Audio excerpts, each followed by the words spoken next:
আমার মনে হয় যে অনেক দেরিতে বিএনপির ঘুম ভেঙেছে।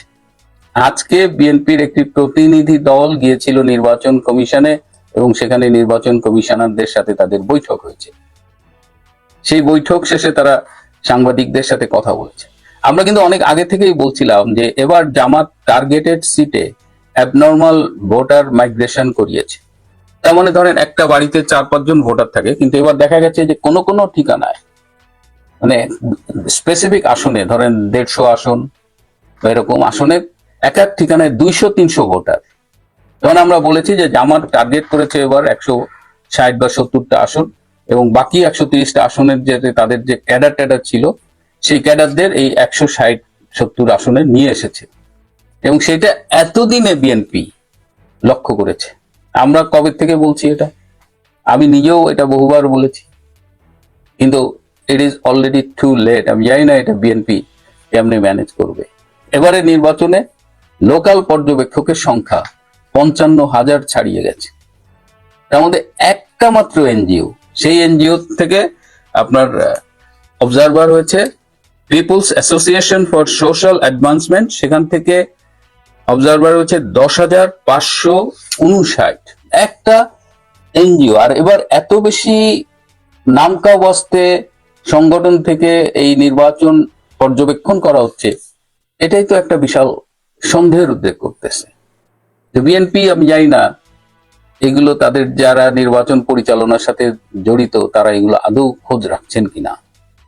আবার এবার নির্বাচনে আইন শৃঙ্খলা রক্ষাকারী বাহিনী বলতে আমরা যেটা বুঝি পুলিশ, বিজিবি, র্যাব বা আর্মি কিছুটা দায়িত্ব পালন করবে, কিন্তু এবার আইন শৃঙ্খলা রক্ষাকারী বাহিনী নামে আরো কিছু মানে বিভিন্ন নাম ছোটখাটো সংগঠন সংস্থাকে ঢুকানো হচ্ছে।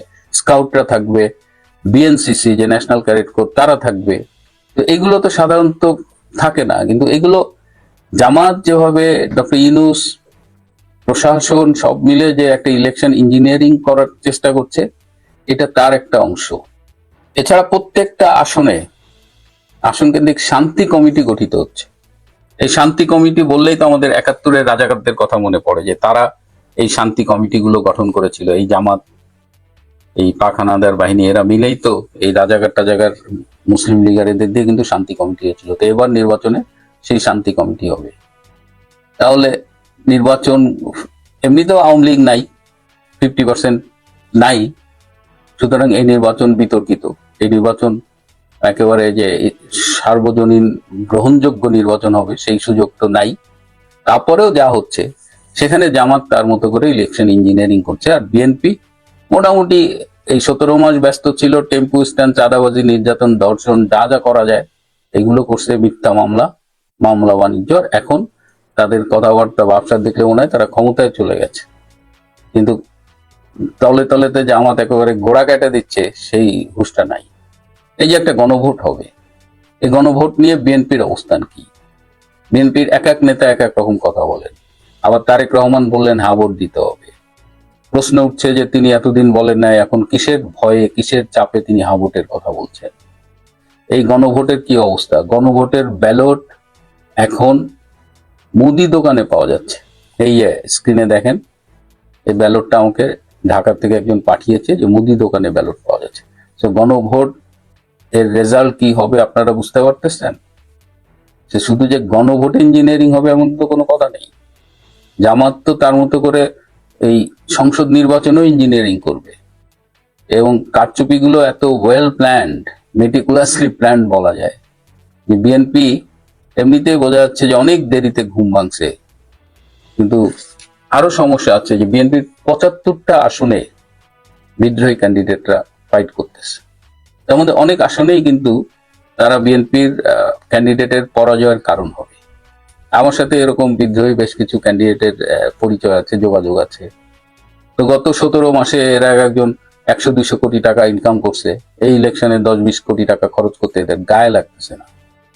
এবং সেইটা বিএনপি নেতৃত্ব মনে করছে যে ধানের শীষের বাইরে গেলে বোধহয় কেউ স্ট্যান্ড করতে পারবে না। কিন্তু মাঠের বাস্তবতা কিরকম এই খোঁজটা একটু বিএনপির নেওয়া উচিত, না হলে ওভারঅল যখন বিএনপি রিয়েলাইজ করবে ইট মে বি টু লেট।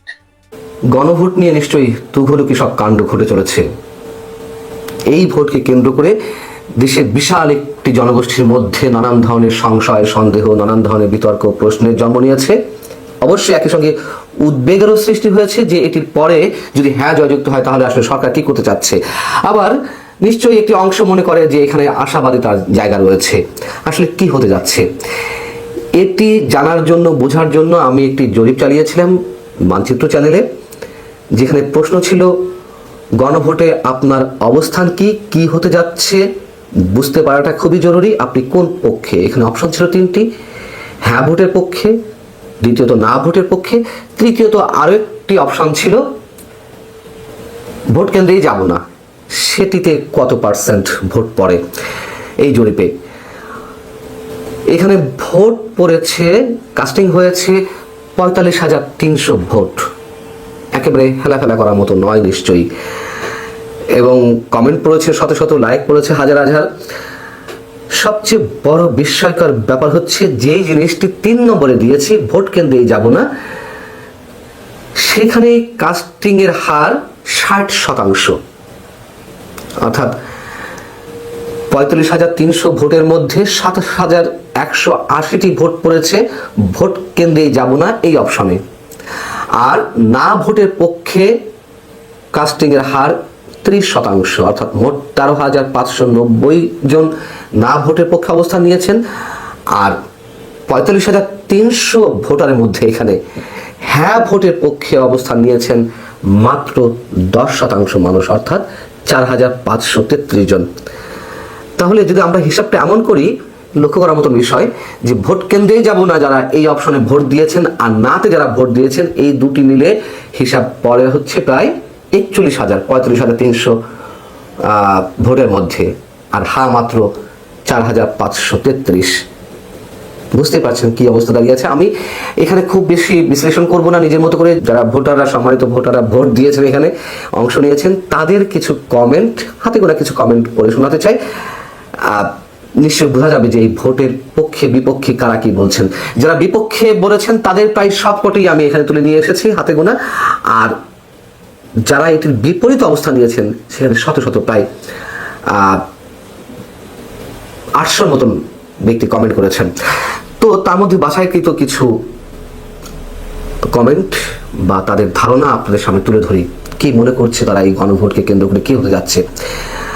স্বদেশ নামের একজন এখানে লিখেছেন, যে খেলায় রেফারি গোল দেয় সেই খেলা দেখব না। সরকার হ্যাঁ ভোট চাইছে, সরকার কি রেফারির ভূমিকায় থাকার কথা নয়? নজরুল ইসলাম তিনি লিখছেন, দেশপ্রেমিক কোন মানুষ যারা ৭১-এর মুক্তিযুদ্ধের ইতিহাসকে মানে না, মুক্তিযুদ্ধকে ধারণ করেন, তারা কোনোভাবেই হ্যাঁ ভোটের পক্ষে থাকতে পারেন না। শফিকুল ইসলাম শুভ তিনি লিখেছেন, ভোট দেওয়া তো দূরের কথা, আমরা কেন্দ্রেই যাব না। পাটোয়ারি নামের এক ভদ্রলোক লিখেছেন, কেন্দ্রে যারা যাবে না অবশ্যই না ভোট হিসাব করতে হবে একসাথে, যেটি আমি হিসাবটি দিয়েছিলাম যে না ভোটে এখানে পড়েছে প্রায় ১৩,০০০-এর বেশি ভোট, আর কেন্দ্রে যাবে না তো বললামই প্রায় ২৭,০০০ সামথিং, দুই মিলে ৪১,০০০-এর মতন। সেটি উনি এখানে বলতে চেয়েছেন যে দুটো একসাথে যোগ করা উচিত। মিস নীলা তিনি লিখেছেন, কিসের হ্যাঁ কিসের না, নৌকা ছাড়া ভোট না। মিস্টার ইকবাল লিখেছেন, কেন্দ্রে যে ভোট দিলেও লাভ নেই, কারণ ৮০% ভোট না এর পক্ষে পড়লেও জিতবে হ্যাঁ ভোটের পক্ষের বিষয়টি। সুরঞ্জিত রায় তিনি লিখেছেন, ইউনুস প্রশাসন দিয়ে হ্যাঁ ভোটকেই জয়ী করা হবে। তার মানে এই গণভোটে বিশেষ কায়দায় ইঞ্জিনিয়ারিং এর ব্যবস্থা করা হবে, তারা সেটাই বলতে চেয়েছেন, অনেকের ধারণা তেমনটাই। আরেকজন লিখেছেন, ইউনুসগঞ্জের আয়োজন করা কথিত গণভোটটি সংবিধান পরিপন্থী ও সার্বভৌম সংসদের প্রতি অবমাননা। এই আয়োজনের সাথে সম্পৃক্তরা রাষ্ট্রদ্রোহিতার অভিযোগে অভিযুক্ত হবেন। এটি অবশ্যই যারা সংবিধান বিশেষজ্ঞ তারা এমনটিই বলছেন যে সংবিধান এক্সিস্টেন্স অবস্থায় সেটির সংস্কার বা কি করা হবে না করা হবে এটি নির্বাচিত সংসদের প্রতিনিধিরাই ঠিক করবেন। এটি সংবিধানে এমনভাবে লেখা রয়েছে, তখন হ্যাঁ না ভোটের ব্যবস্থা করা যেতে পারে।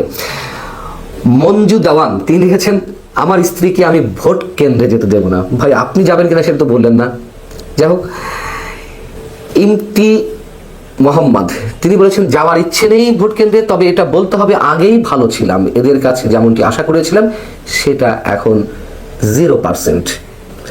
আসাদুজ্জামান আসাদ লিখছেন এই নির্বাচনটাই বৈধ নয়, হ্যাঁ না বৈধ হয় কিভাবে? আর হ্যাঁ ভোটের পক্ষে সরকার যত বেশি প্রচার করবে মানুষ তত বেশি ন্যায়ের পক্ষে যাবে।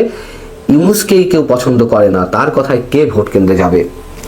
আবুল হাসান সাহেব তিনি লিখেছেন হ্যাঁ অথবা না দেওয়া মানে হলো এই অবৈধ সরকারের অবৈধ নির্বাচনকে সমর্থন দেওয়া, সুতরাং কেন্দ্রেই যাব তার পাতানো নির্বাচনকে সমর্থন করব না, কেন্দ্রেই যাব না তার পাতানো নির্বাচনকে সমর্থন করব না। অর্থাৎ উনি খুব একটা কঠিন হিসাব দিয়েছেন যে হ্যাঁ না যেটি দিতে চাই কেন, মানে না পক্ষে অবস্থান নিলেও ভোট কেন্দ্রে যাওয়ার সঙ্গে সঙ্গে সেটা কাস্টিং হবে।